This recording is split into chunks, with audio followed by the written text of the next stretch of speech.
جب ہم اس وقت گلف کی بات کر رہے ہیں اور ہم یہاں صورتحال دیکھ رہے ہیں، ہم یہ بھی دیکھ رہے ہیں کہ ادھر فلسطین کے اندر صورتحال کشیدہ سے کشیدہ ترین ہوتی جا رہی ہے۔ پہلے ہم دیکھتے تھے کہ غزہ میں تو مسلسل جو جارحیت کی جا رہی تھی، جو بروٹیلٹی وہاں ہو رہی تھی وہ تھی، لیکن اب جو ویسٹ بینک میں کیا جا رہا ہے، وہاں پر سیٹلرز جس طرح سے ویسٹ بینک کو خالی کرانے کے لیے اب مساجد کو شہید کر رہے ہیں، یہ بھی ایک صورتحال سنگین ہوتی جا رہی ہے، اور وہ پیس معاہدہ جس کی بات کی جا رہی تھی وہ تو کہیں نہیں نظر آ رہا۔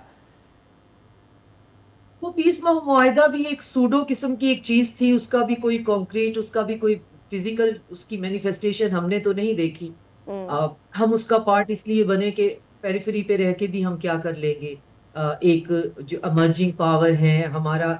ہم ایٹ لیسٹ اس کا حصہ بنتے ہیں، دیکھتے ہیں آگے کیا چلتا ہے، اگر کوئی کسی سلسلے میں ہم کر سکیں مدد، کیونکہ سب سے زیادہ رول تو فلسطین کے معاملے میں اس کے نیبرنگ گلف کنٹریز کا ہے، جو کہ نہ صرف یہ کہ اس مسئلے کو بہت پہلے روک سکتے تھے، اس مسئلے کو انہوں نے بڑھانے میں بہت بڑا کردار ادا کیا، اور ان کو اس چیز پہ کوئی انٹرسٹ نہیں ہے۔ اور اب یہ جو غزہ کے بعد ویسٹ بینک کی طرف جو ہے، وہ تو اسرائیل کیوں خاموش بیٹھا ہوا ہے؟ کیونکہ وہ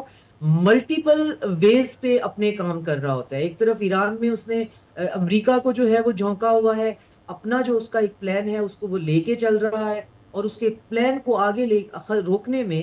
چونکہ طاقت چاہیے، ایک سرٹن ڈگری کے بعد آپ نیگوسیٹ نہیں کر سکتے وہ بھی اسرائیلی جیسے جینوسائیڈل مینیکس کے ساتھ، تو وہاں فورس کا استعمال کرنا ہے۔ کس کے اندر آپ کو پولیٹیکل ول نظر آتی ہے اڑوس پڑوس میں فورس استعمال کرنے کی؟ جارڈن میں نہیں، وہ آلریڈی جو ہے ان کو کوئی پرابلم نہیں ہے۔ یو اے ای جو ہے وہ ہمیشہ سے اسرائیل کی سپورٹ میں رہا ہے، وہ تو اب صومالی لینڈ جو ہے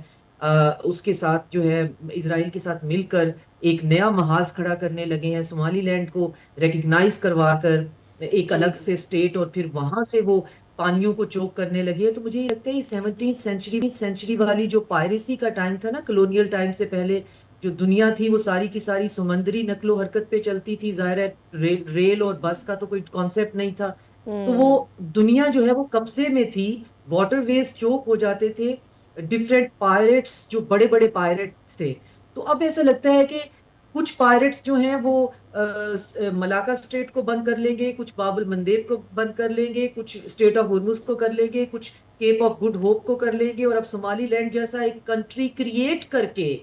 ایک پوائنٹ وہاں پہ کر لو، ایک نہر سویز کو کر لو، تو باقی ہمارے لیے پھر کیا حکم ہے؟ یہ دنیا تو پھر ایک ایمپائر آف پائریسی اور کیوس بن گئی نا۔ تو اینڈ پائریٹس ہیں ڈو جو یو کہتے تھنک ہیں کہ ہم، جو فلسطین کی صورتحال ڈاکٹر صاحبہ ہم ابھی ڈسکس کر رہے تھے، حماس کا اپنے آپ کو ڈس آرم کرنے کا فیصلہ، وہ کسی صورت بھی نہ صرف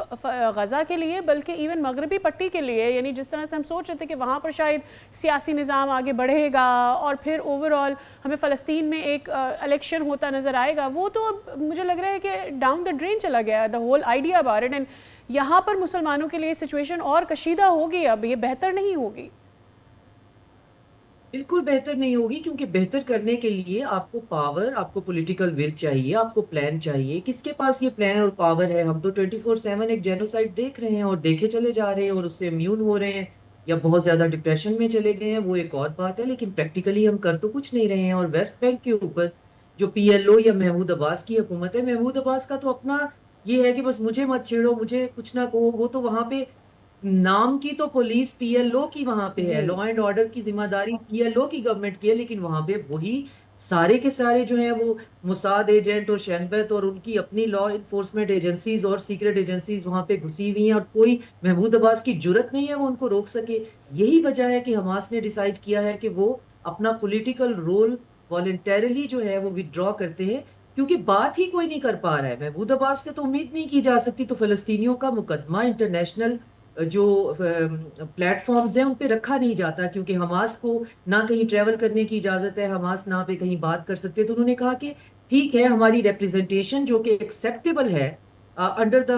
بورڈ آف پیس، تو اس ریپریزنٹیشن کو آپ بھیجیے تاکہ ہمارا پرابلم تو کہیں پہ جا کے رکھا جائے، تو ہم اپنا political role for the time being withdraw کر لیتے ہیں۔ لیکن رائٹلی پٹ۔ اگین ریئلسٹکلی اگر دیکھا جائے تو ان کو کل نہیں، ان کو پرسوں نہیں، ان کو آج ہیلپ کی ضرورت ہے، آج ان کو اس لمحے مدد کی ضرورت ہے. ان کے پاس کوئی ہیلپ نہیں ہے، وہ وہاں بھوکے مر رہے ہیں، وہ ملبے کے نیچے دبے ہوئے ہیں، وہاں قحط پڑا ہوا ہے، بیماری اب سنا ہے ریسنٹلی اور یہ وہاں ایک چکن اور پاکس اور ایگزامپل خسرہ ہے جو ہے ڈاکٹر وہ آگے. صاحبہ اس ڈچ کی، جو کہ ہمیشہ سے یو ایس اے کے ساتھ کوئی بھی پلان کرے، کوئی بھی ملک جو بات کرتا ہے، ایران بھی، کہ ہم ایک ٹرسٹ ڈیفیسٹ ہمیں نظر آتا ہے ایران کا، وہ اسی وجہ سے نظر آتا ہے کہ there is no certainty when it comes to talks with U S A and Israel. بہت شکریہ میم آپ کے وقت کے لیے. یقینی طور پر یہ اس تمام تر آپ سے حاصل ہوئی ہے، یہ ہمارے ویورز کے لیے بھی بہت ہی یوزفل ہے اس وقت جو مشرق وسطیٰ کی بدلتی صورتحال ہے.